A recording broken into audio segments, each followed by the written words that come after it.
Hi, Drew. Hi, Anna. Drew, you've got something on your forehead. It's my forehead. Well, no, but you've got this like black stuff on your forehead. What's going on? I totally forgot. It's Ash Wednesday. I can explain. Please do. What's going on? There's a thing that the church does to start the season of Lent, which includes marking our foreheads with the shape of a cross in some ashes. Oh, that's so cool. Is it? I mean, it's weird. I mean, a little bit, but I still think it's kind of cool. Yeah. It's the closest thing to the beginning of Lion King that we get, with Simba gets marked on his forehead. We get the shape of the cross in ashes. That's really cool. And you just mentioned it's the beginning of Lent. Yes, it's the beginning of Lent, this 40-day season that leads up to Easter. Yeah. And so today we are actually going to be talking about kind of the story that is like the setting for Lent, or why we celebrate Lent. Yes, it's the story that has to do with 40 days, which is why Lent is 40 days long. Yeah, and it's all about temptations. Yeah. So are you going to just keep that on your forehead for the rest of the day? No. I usually wipe it off before I do the next thing, but I came right from the service to be with you. So do you have any wet wipes in the car? Well, let's just go ahead and get started, and then you can look in the center console and let's just go. You ready? Okay, let's do it. From the stories of Noah's Ark and Anna on the lawn, through the Gospels of Matthew, Mark, and Luke, and John. Whether you're new to this or an avid Sunday schooler, we'll learn about the Bible just like church, but even cooler. And we take what we learn and we use what we find to go into the world and let the light of God shine. Buckle up, kids. Minivangelism. It's time to go. Minivangelism. In faith we grow. Minivangelism. Let's start the show.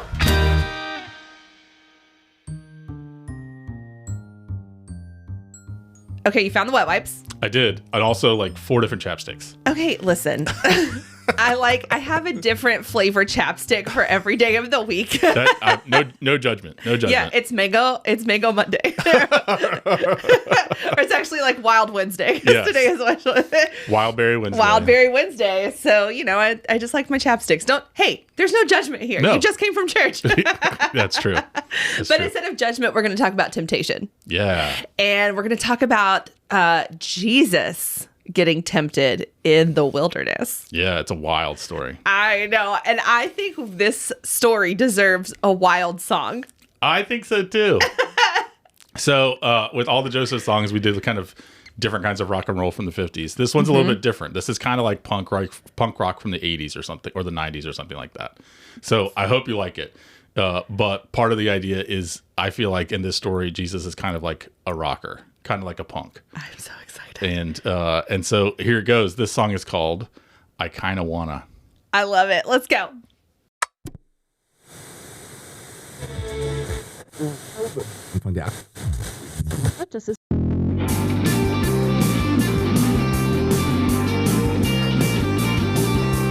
Lord went to the desert for 40 days. He was there to prepare and to fast and to pray. The devil showed up and said, "You want some bread? You can make it from stones." And that's when Jesus said, "I kinda wanna, but I'm not gonna. I'm feeling kinda hungry, yes it's true, but I trust in God more than I trust you. I kinda wanna,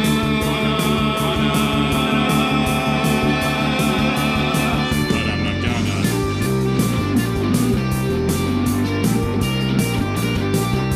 The tempter took him up to see the whole wide world, said, "All the kingdoms you see, they could all be yours.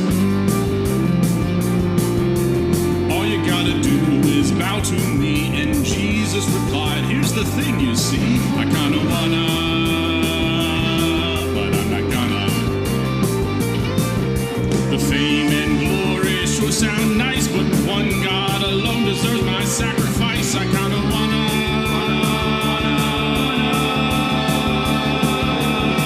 but I'm not gonna."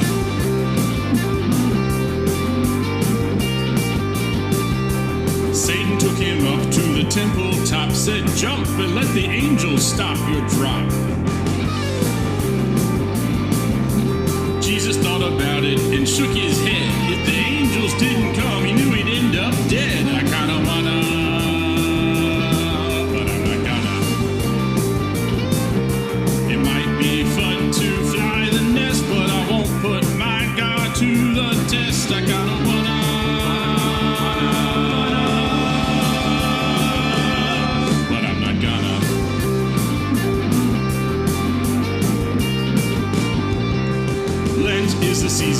40 days when we get to prepare and to fast and to pray. If temptation shows up, I'll tell you what to do. Ask Jesus to come and help get you through. We kinda wanna, sometimes we're gonna. But when we follow Jesus' way with him, we have the power to say, I kinda wanna,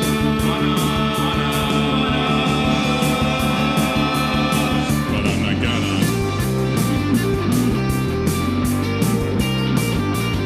I kinda wanna,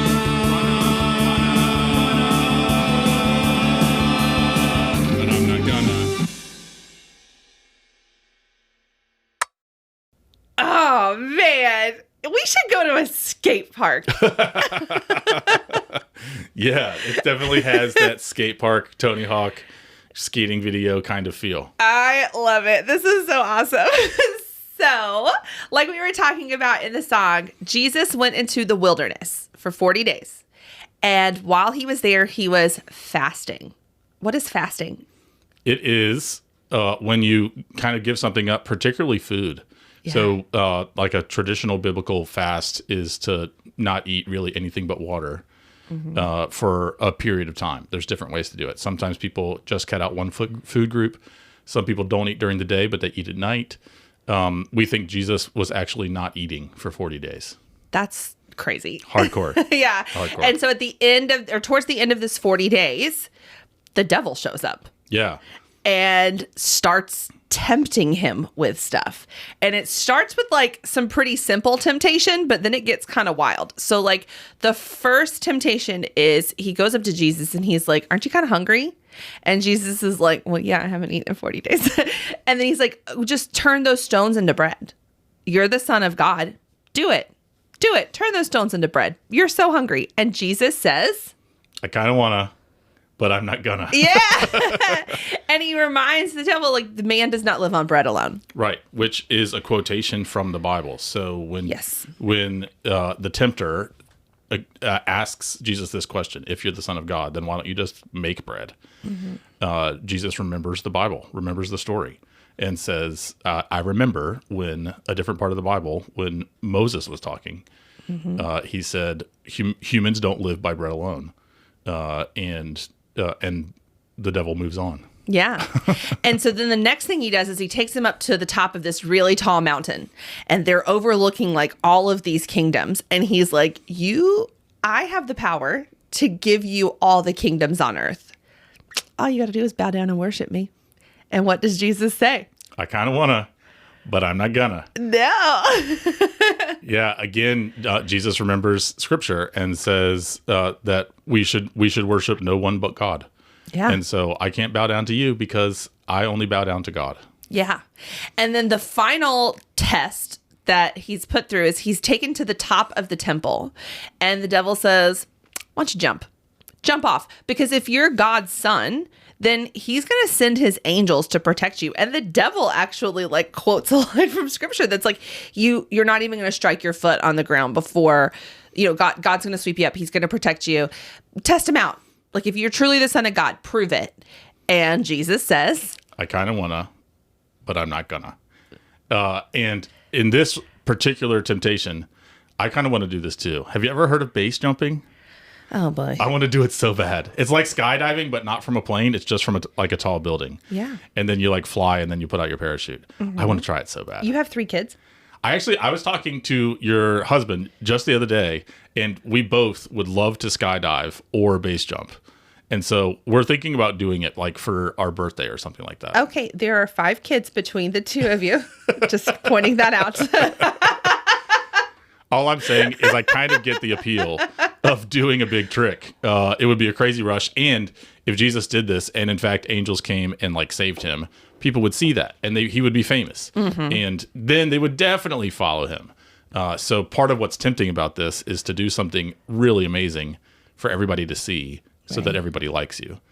But Jesus says, he says, get out of here. Yeah. Like the first thing out of his mouth is he gets angry at the devil and says, get out of here.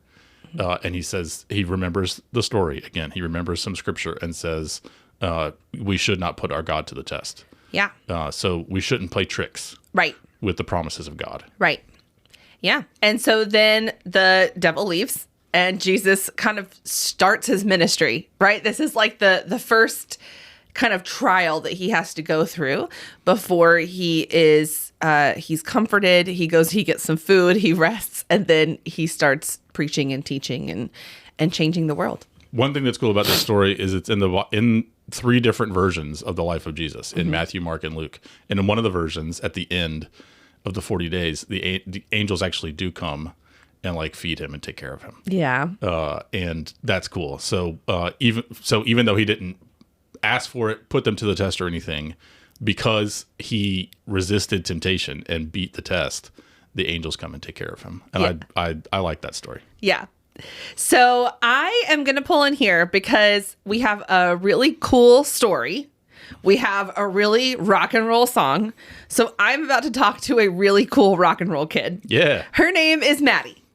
And do you remember the twins that we interviewed a while ago? I do. They were fantastic. Well, this is their big sister. Oh, good. Yeah, so she's in 6th grade, and she's just the coolest kid. She plays a lot of different instruments because her mom and dad are musicians, and she can play the spoons. She like taught me how to play the spoons one time, and it was really cool. That's really awesome. So anyway, we're gonna go talk to her about this story and just kind of see what she has to say. Okay? While you go, do you mind if I use some of the concealer that I found in there and just kind of work on my face a little bit? Yeah, it's a little bit lighter for you, but if you blend it, I've got a beauty blender in there too, so you can great. blend it out. All right, let's see what I can do. Okay, bye.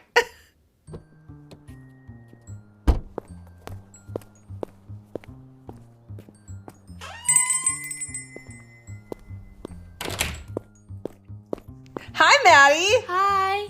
Oh my goodness, I'm so glad to sit here with you today. I actually interviewed your sisters a few episodes ago. Do you remember that? Yeah. Yeah. Do you think you're going to do a better job than your sisters today? Yeah. Yeah.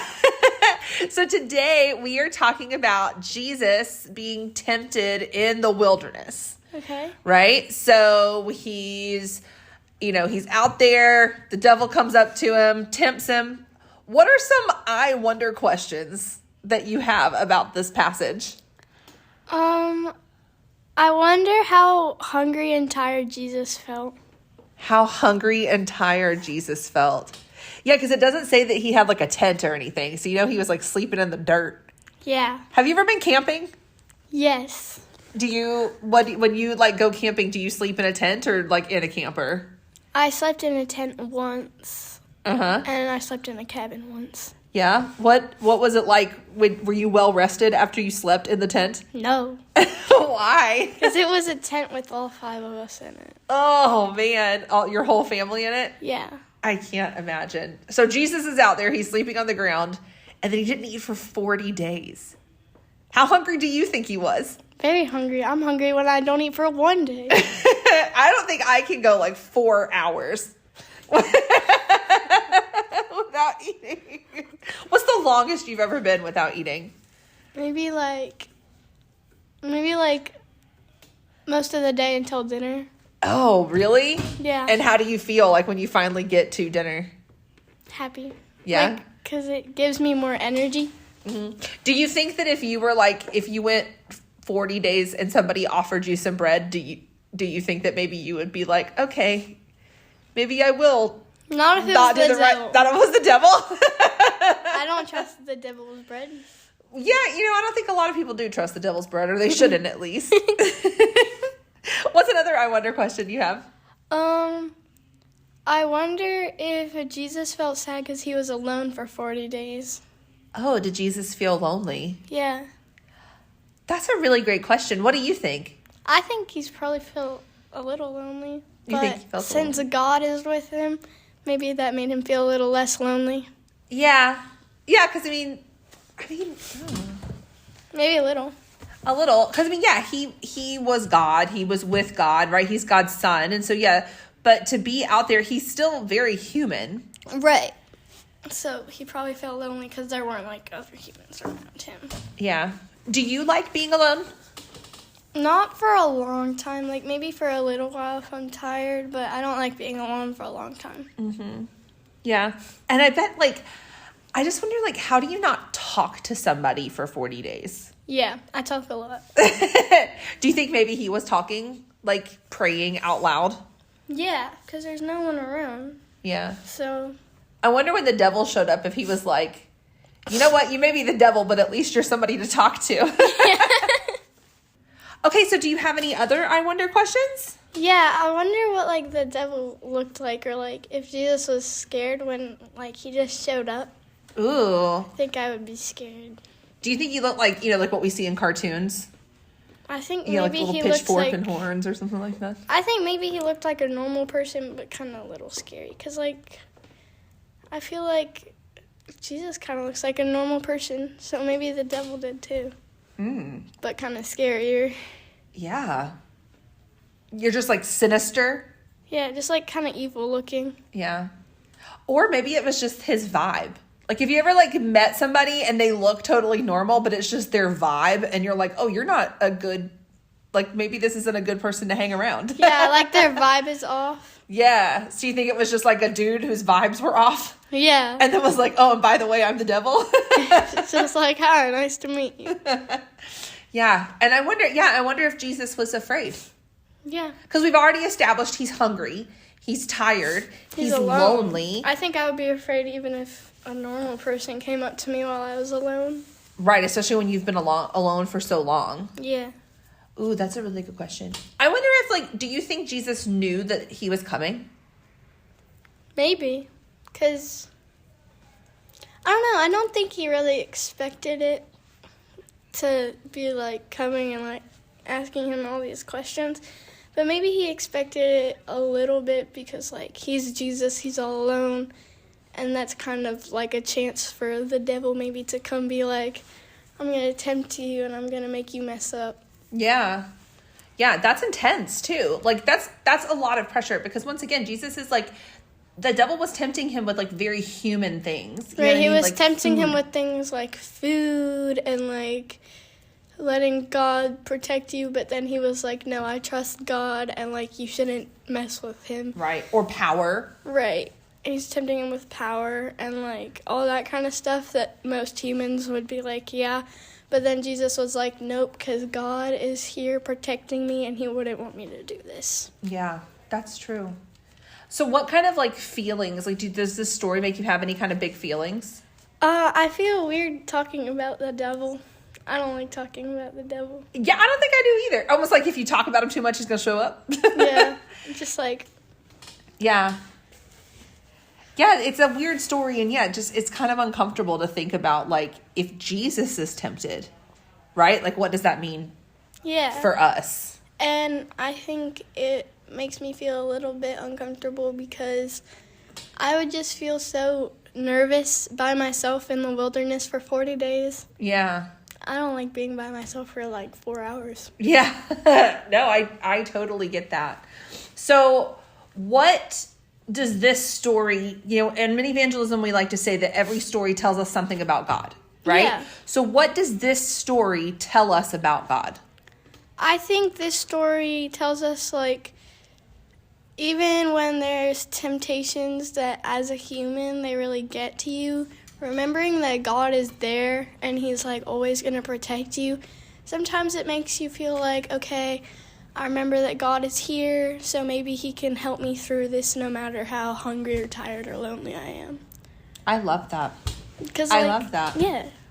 That Jesus did it first. Right. So that we know that it's possible. Yeah, and, like, it also, even though you might feel like, okay, if Jesus is tempted like this, like, how will I be? But it also makes you feel like even Jesus has these human temptations, so you're not alone. Right. It's not just you being a bad person. And I think, too, like, when you pray to Jesus, like, I'm going through these temptations, I'm struggling with this, like, it's almost comforting for Jesus to go, yeah, I know. And I'm going to help you because I know exactly what you're going through, right? He knows exactly what we're going through. Right. Because he's literally been through it. I love that. So I do this podcast with my friend, Pastor Drew. And Pastor Drew, so your sisters got him.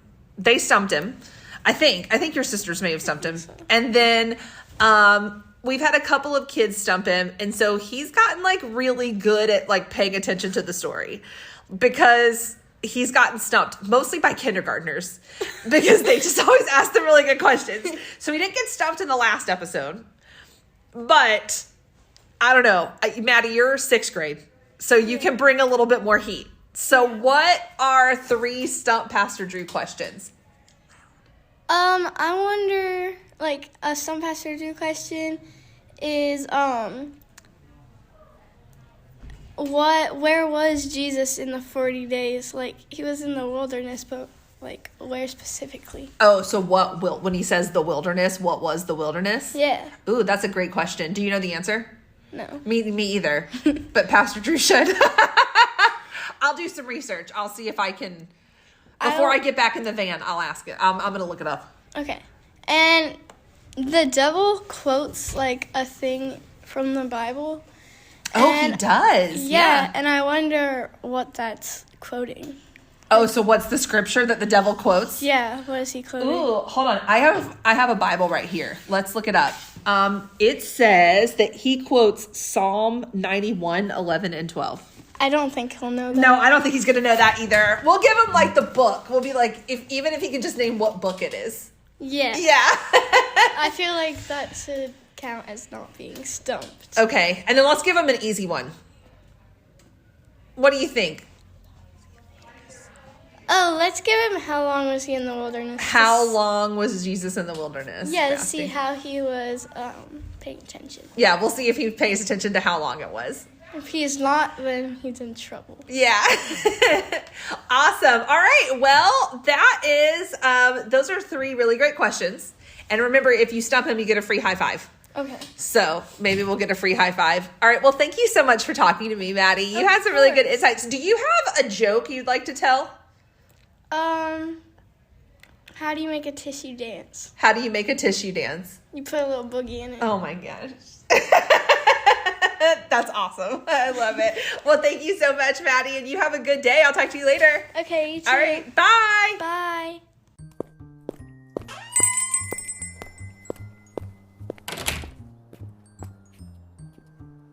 Okay, I'm back. Oh, welcome back. How do I look? You look fantastic. Thank you. Did you get a hold of my blush? Maybe. You look so cute right now. Thank you. Thank you. So Maddie had some really good I Wonder questions. So her first I Wonder question is, how hungry and tired was Jesus? Yeah. Like, what do you think?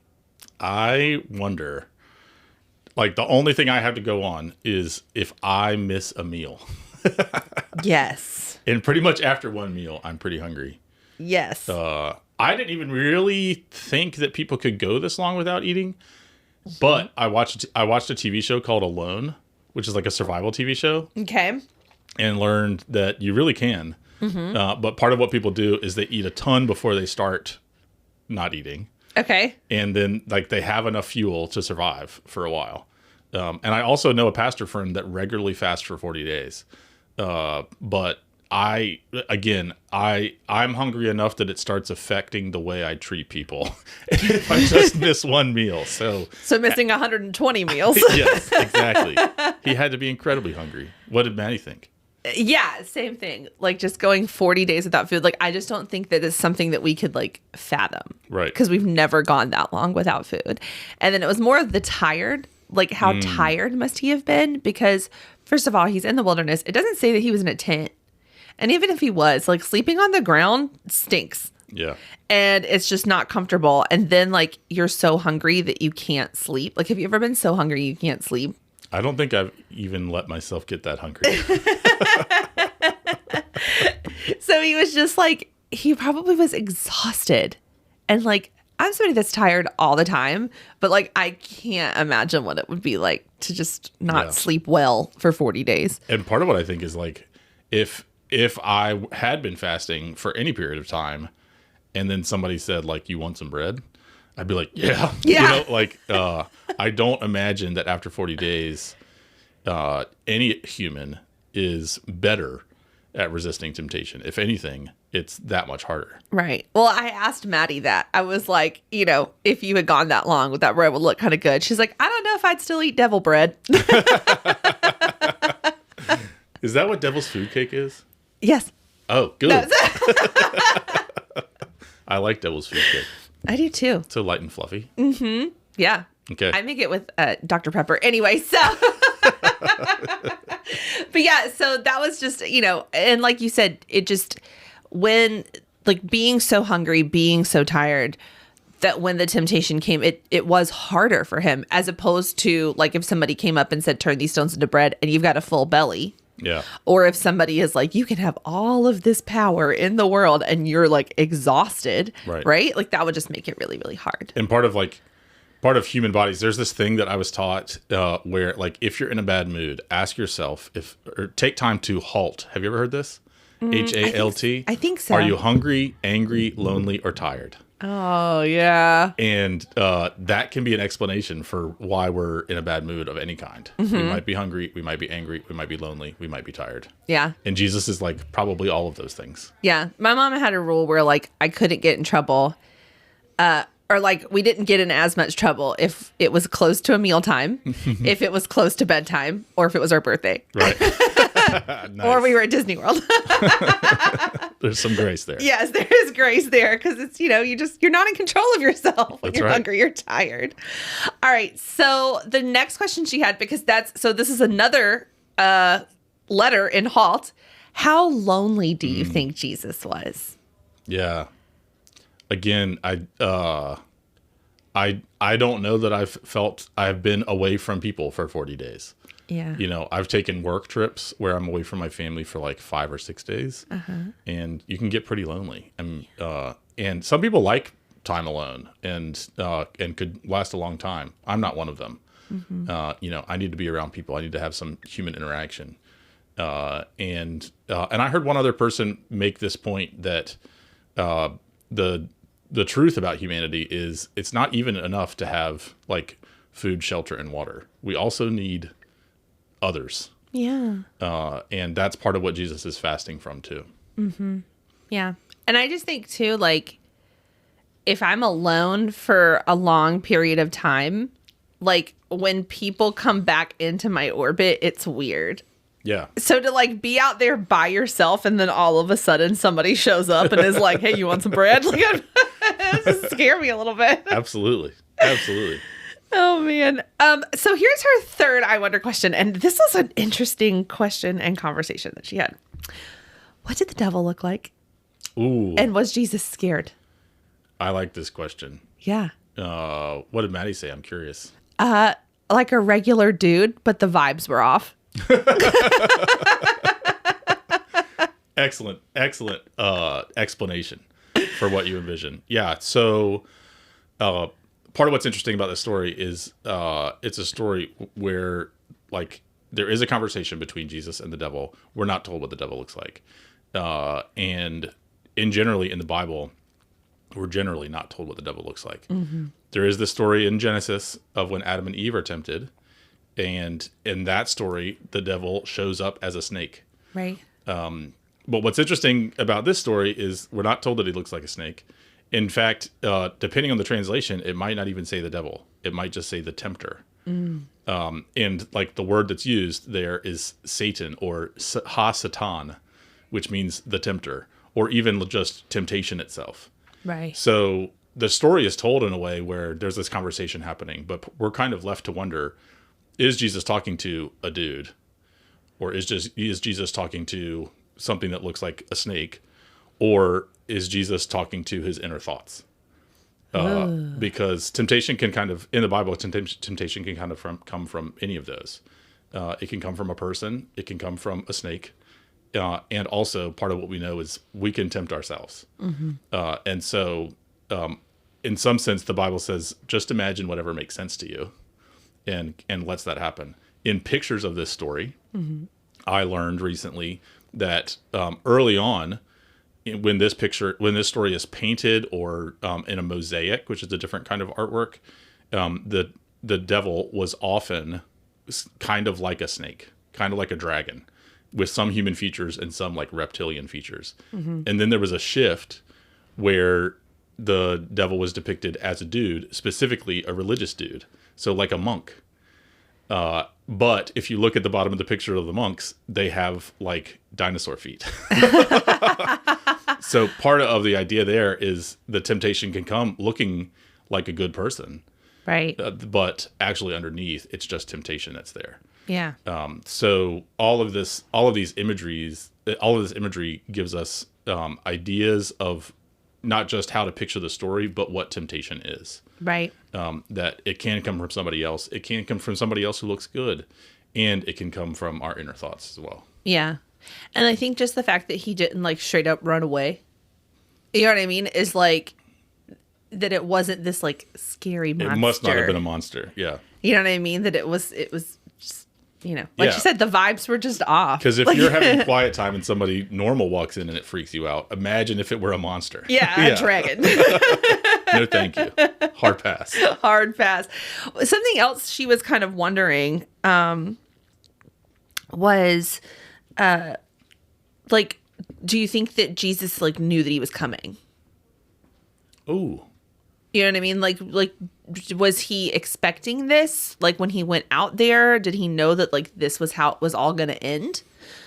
Is that why he was out there for 40 days? Because that just like, was he always planning to be out there for 40 days? Or was it like he was going to be out there until this temptation happened? You know what I mean? Yeah.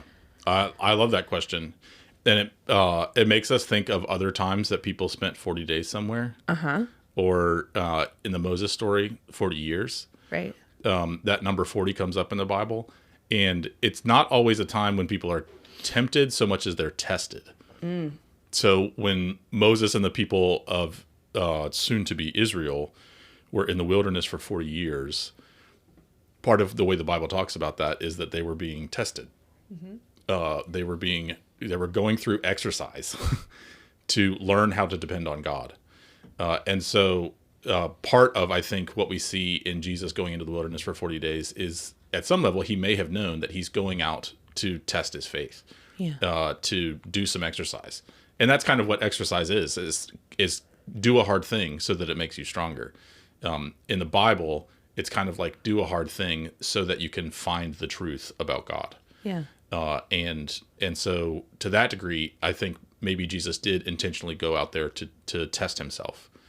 That's also part of what fasting is can I go without food and rely on God instead? So at some level, I think Jesus probably knew. I do not know if he knew that temptation itself would come and start talking to him. Yeah. That might have been a surprise. Right. Yeah. So I asked Maddie, like, what makes you feel uncomfortable about this story? And her thing is, she said, I don't like talking about the devil. And then she said, too, just like thinking about being alone makes her uncomfortable. Like, just, she doesn't like to be alone for very long. And so, like, the thought of being alone and then the thought of the devil showing up, just like, it just makes her, it weirds her out a little bit. Yeah. I can understand that for sure. Yeah. I don't really like talking about the devil either, because I think a whole lot of stuff has been said about the devil that's not necessarily in the Bible. Right. But I have one of my children likes to talk about the devil a lot and has had lots of questions recently about it. And it's kind of difficult to talk about because the Bible doesn't just, if the Bible talks about the devil, it's not just in one way. Mm-hmm. And so it's not like we have one consistent story about the devil. It's partially like when people are tested or they're tempted, the devil is what we call that thing. Right. In this particular Bible story, the devil is not actually the word that's used. It's Satan, the tempter, or temptation itself. Yeah. So what I try to say to my child is the devil is a name that we give to the thing that's messing with us. Yeah. And part of it is just to acknowledge that things mess with us. Mm-hmm. And part of what the Bible kind of admits is that we are in a world where things mess with us. Mm-hmm. And those things are not God. They're something else. But the Bible doesn't tell us a whole lot more. Because the Bible is actually not trying to tell us everything about the devil. The Bible is trying to tell us everything about God. Right. And specifically what God is doing about the things that mess with us, the things that tempt us, the things that test us, the things that try to trick us, the things that make following God hard. The story of the Bible is what God is doing about it, and how reliable God is to be our helper, even when we're faced with temptation or we're tested. Yeah. I asked Maddie, and you're kind of like touching on that a little bit about, I asked her, what does this tell us about God? And, we've kind of talked about this already. She was like, even when there's temptation, God is there because he's been there. Like he beautiful. knows what it's like to be tempted. And so when we pray to God and ask for help, like it's not like because he's perfect, he can help us. It's because he knows what it's like to be hungry and have this offer to like turn stones into bread. He knows what it's like when we're struggling with wanting to be in charge or control. He's been there looking over all the kingdoms and being told, I can give you all this power. Like it's just, it makes it a very personal God. Yeah, I think that's beautiful. And it is absolutely part of what this story tells us about God. I think I see it also like showing up in our actual lives that when we have to face hard things, it's better when we can face them alone. I mean, when we don't have to face them alone, when we've got somebody with us. And I also love it when somebody says, I've been there before, and this is what it was like for me. Right. When somebody says, yeah, I also had a hurt knee, and this is how it got better. Or this exercise really helped for me, or something like that. And I think we try to do that with our kids, too, to be able to say, I remember a time when my feelings got hurt at school, and this is that story. Yeah. And part of what God is doing with Jesus in general, and in this story, is God is coming to be there, to go through what it means to be human, and prove through Jesus' own life that Jesus, even though he's in the wilderness alone, he's never truly alone because God is with him. The other thing that it shows us is that Jesus is completely like us and also different from us. Yeah. Because Jesus actually does have the power to resist temptation, and we don't always. So in the song, it's kind of a fast song, but like part of the end of the song is where it's no longer Jesus saying, I kind of wanna, but I'm not gonna. It's us saying, we kind of wanna, and sometimes we're gonna. Yeah. It's also kind of admitting that we are not as good as Jesus at resisting temptation, but we get comfort that Jesus, as one of us, is able to do what we're not able to do, and he does it for us. Right. Like the fact that he does it means that there's grace for us not being able to. Yeah. So I love Maddie's reflections, and I think that that's a really comforting thing about this story, that God is in Jesus tempted like we are, and for us, Jesus resists temptation. Right. And so when we are tempted, Jesus can be our helper to get through that. Yeah, he gets it. Yeah. He gets it. Totally. So you're not alone. God is with you, even when it's time to get stumped. I hope this stump, Pastor Drew, does not last 40 days. Okay. And I have eaten today. All right. And and I'm with somebody, so you're not alone. I'm feeling good. Let's go. Okay. Well, here was the first. I'm going to softball this one. Okay. She decided to give you an easy softball question. She's no devil. She's no devil. How long was Jesus in the wilderness? 40 days and 40 nights. There you go. All right. You got one. Thank you. It says that Jesus is in the wilderness. Do you know where that is? It's another word for like the desert. Yeah. Is that good enough? No. He's in the wilderness outside of Galilee. Yes. He's in the Judean desert. Okay.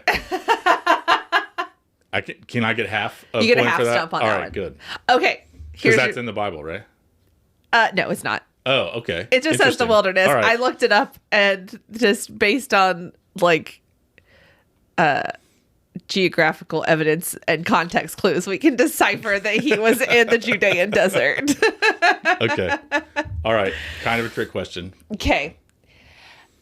So we talk about how when the tempter tells Jesus to jump off the temple, right? He quotes scripture. What scripture is he quoting? Oh, I'm so glad that I know this. You do? It's Psalm 91. Verses. Oh, come on. Come on. Psalm Okay, 91. I'm guessing verses 12 and 13. 11 and 12. Oh, You studied. I did. Yeah, Psalm 91. Okay, verses 11 and 12. It's funny because I knew it was the end of the psalm because the end of any given psalm is where a lot of the promises come. Yeah. And so and most psalms are like, I don't know, 13 to 15 verses. Yeah. So that was an informed guess, and I got really close. And Maddie was really sweet because she's not like her sisters. Her sisters were like, we're taking him down. She was like, we can just give him the book. Like if he can just guess the book. Thank you, Maddie. You're nicer than Anna. Yes. I And think she should get a high five just for being nice. absolutely. I'll give her 2. Awesome. Yeah, because she did a really good job. I thought those were pretty good questions. Yeah, they're fantastic. Especially for such a short passage. Right. Because even in like the 3 books that it's in, it's only Right. a handful of verses. So But there's a lot packed in those few verses. yeah. It's huge. So is there anything else you want to talk about this story? Only that this needs to not be the last time we talk about this story because it is a pretty short story, but there's so much in there. Mm-hmm. There's reminders of other stories, like Adam and Eve being tempted, like the rain that fell for 40 days and 40 nights in the story of Noah and the flood. Yeah. Like Moses spending time on the mountain with God for 40 days. Other people do, too. Ezekiel does. The Hebrew people wandering in the wilderness for 40 years. Like there's so many other stories that we can remember in this story. And I think rather than getting into the details of those, what I would say is part of what Jesus is doing is embodying the story. He's walking through the story of the Bible. But the difference is he's walking through it as the Son of God. And so he's saying, you know this story. This is what happens when I'm in the story. And I love that about the Bible, about how it remembers itself and tells stories about itself. Yeah, and there's more, but that's a piece that I really loved. I think the other thing to be able to talk about is the church season of Lent. Yeah. Which is itself 40 days and 40 nights, which we're entering today. And we want to be able to kind of invite our listeners to consider observing Lent with us, which is a time when we enter the story and all the stories, but particularly the story of Jesus's life. Yeah. And so what are ways that you can observe Lent? So I grew up in a church and some of our listeners may go to a church that doesn't do like Ash Wednesday or Lent or anything like that. So when I was a little girl, I went to a church that didn't do Lent. So what are some things that we do? I know that fasting is a part of Lent. So like, what does that look like? Yeah. I do not recommend that children or parents don't eat for 40 days. No. Don't do that. Wait till you're an adult that does not have to take care of people to Yes. try that one out. Or that you don't have any health conditions. My Right. dad has diabetes. He can't not do eat. that. He can't do that. But instead, I think the invitation is, can you make these 40 days different than other days? Mm-hmm. Now, fun fact, the season of Lent starts on a Wednesday because Sundays in Lent are not part of the 40 days. So it's 40 days plus Sundays. And the reason for that is we know how the story ends on Easter. And every Sunday, we celebrate Easter. And so even though we're going through a season of some kind of fasting or some kind of different or extra prayers or testing in general, every Sunday we kind of take a break and we celebrate Easter. Yeah. So that's part of why it starts on a Wednesday. But the invitation is to make these 40 days different in some ways. And so some people decide to give something up, like chocolate or dessert or social media or something else like that. And so our listeners can talk as a family or think about personally, how do I want to make these 40 days different? What is there something I'd like to fast from during this time? The other thing that people do is they try to do something additional that they don't normally do through the rest of the year. So that could be, for the 40 days of Lent, we're going to say a blessing at the dinner table. We don't always do that, but we're going to try to do that for 40 days to make it different. Or I'm going to go for a walk every day, or something like that. Or I'm going to figure out, I'm going to save my money for 40 days and figure out how I want to be able to use it at the end. I'm going to make something about these 40 days different. Yeah. Just to observe the time and remember the story for all 40 days. Generally, this season, it's kind of like Advent, where we're preparing for a holiday. So we're preparing for Easter, but part of the way we're preparing is different from Advent and Christmas, because we're not preparing by making everything beautiful. Yeah. We're kind of preparing by letting things be difficult. Yeah. And in that way, it's so that we can remember that even when things are difficult, we are not alone. And the promises of God are still reliable, are still true. So I think the invitation is to find some way to make these 40 days different. And in some ways, a little more difficult. It's not actually just to make yourself miserable. Yeah. But it's a little bit like exercise. Exercise is difficult so that you get stronger. In Lent, we're invited to figure out, how do we want to exercise our faith so that it can be stronger. I love that. Yeah. So for the next 40 days, if you decide to participate in Lent by giving something up or doing something special, remember the story. That's right. Remember why you're doing this. Or the next time you get really, really hungry and you want a cupcake before dinner, remember this story. Particularly if you're not allowed to have it. Yeah. The other way I want to invite people to remember the story is, in this story, like not eating and then eating. Like, remember, one of the versions of the story ends with Jesus being fed by angels. It's an invitation to notice food. Yeah. And not just notice when we don't have it, but also notice when we do have it. So 1 year for 40 days of Lent, I fasted from eating meat. And it was difficult. It was doable, but it was difficult. And then on Easter morning, I made myself a bacon, egg, and cheese sandwich. Did you get sick? No, I did not get sick. I had a spiritual experience. I ate that sandwich, and it was the best tasting thing I had in 40 days. Nice. And so whether you're fasting from it or not, I think it's an invitation to, like, if you just like make yourself a piece of toast with butter, pay attention to how it tastes and enjoy it. Yeah. And enjoy it as a gift from God, that God provides for our needs, and our food needs, our family needs, our shelter needs, that God intends for everybody to have what they need so that they can know God and tell people that God is trustworthy, that God is true. Yeah. I love that. All right. So, do you see where we are? Where have you taken me? To a skate park. Oh, I told you good. this is where we're going to go. So you can practice jumping off of buildings just by taking the tall ramp. I might write rock and roll music. I am not a skateboarder. Well, put on your knee pads, buddy, because you're about to learn. All right, before I go and injure myself, I do want to make sure folks know what's in store for the rest of Lent. Yeah. So friends, if you stick with us for the rest of Lent, part of what we're going to do is pay a lot of attention to the life of Jesus. Particularly, we're going to pay attention to the last week of Jesus's life. In the church, some churches celebrate this with extra times to read and pray and sing in the last week before Easter, and it's called Holy Week. It starts with Palm Sunday. It includes a day called Maundy Thursday, when we remember the Last Supper. It includes Good Friday, when we remember Jesus' crucifixion. And then ultimately it ends with Easter. But rather than trying to send out a bunch of episodes just during that last week. We don't want to do that to Mr. David. No. No. Instead, we're going to take each of those days slowly. So we are going to talk about Holy Week, but we're calling it Slowly Week. So our next episode will be Palm Sunday, which won't happen for a few more weeks.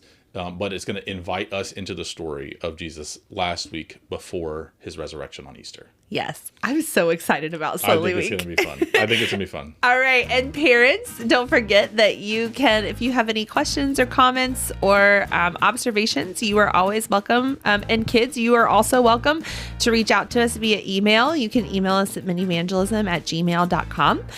You can also find us on Instagram. We are at Minivangelism. And then parents, remember that we have a special companion episode called The Driver's Seat, where we talk about the same story without the kids in the car. And yeah, we look forward to seeing you for Palm Sunday. Yeah, I'm going to go ollie over the devil on my skateboard. Yeah, do it. Don't forget your wrist guards too. Okay, good. Thank you. And a helmet. All right. Bye, guys. Bye. Minivangelism and The Driver's Seat are hosted by Anna Burrell and Drew Colby. Theme song written by David Burrell and produced by Evan Setzer. The theme song was performed by David Burrell, Drew Colby, and Evan Setzer. Podcast, sound design, and editing done by David Burrell. Minivangelism and The Driver's Seat are a ministry of Grace United Methodist Church in Manassas, Virginia. For more information, check out umcgrace.org.